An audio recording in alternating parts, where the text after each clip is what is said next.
Bonshee. I only play Bonshee, Kim said. We were down in his basement and in high school.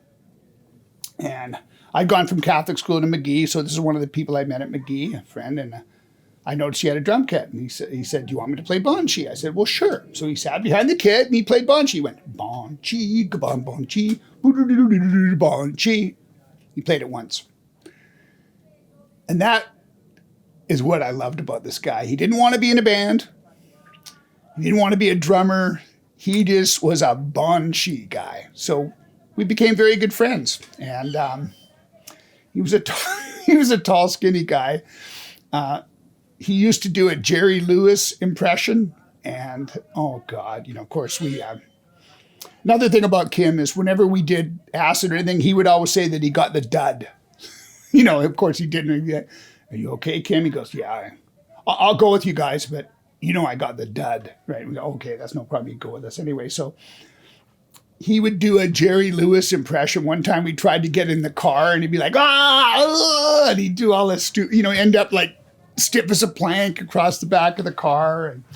And anyway, he came and he became friends with my parents, a family friend. My mother and him were both visual artists, and my parents were super understanding about all this stuff. So anyway, him and his friend Pat were going to go to South America. And the last thing I said to him was, don't send me Coke from South America. That's what I said.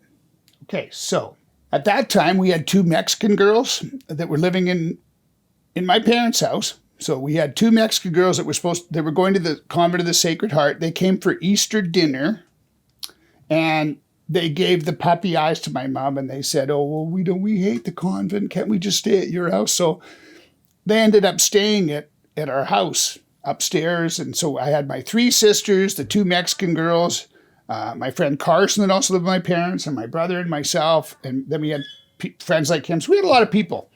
And I can't believe my parents paid for all that food. We had the pool. We had a great time anyway. So we get a package, 2 Colombian Vogues, sent to my house, and addressed to Teresa Hernandez. Now, I didn't know anything about this.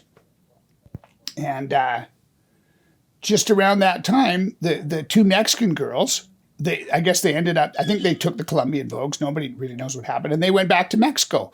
Alinas went to Guaymas, and Patty went to Mazatlan, where her parents owned hotels. They were rich girls, of course. About a week later, my mom finds an envelope put around our front door, an elastic band, that it's from a friend of Kim's that said he sent me cocaine, an ounce of cocaine in 2 Colombian Vogues. Now, this is one of the first times in my life where I was in trouble for something I had actually not done, right? So anyway, poor Kim, he tried phoning me. At that time, it was really hard to make a long distance. He tried phoning me. I told him never to call the number again. I hung up. But when he got back to Vancouver, he went and saw my mom and dad. My dad was a serious businessman. Kim must have been scared. Anyway, he explained what happened. He told me I hadn't done anything. He said it was one thing led to another. He made this huge mistake, and that he begged for their forgiveness, and they forgave him. They took him back as a member of the family. And you think of that, in the 60s, my dad was Vice President McMillan Bloedel. They were very progressive and very understanding. So they forgave him. He became a family friend. Now, the guy, Kim is still my friend. The guy, Mike, that was supposed to put give me the note to put it around the front door, he committed suicide by jumping off the Firth of Forth Bridge. Bonshee.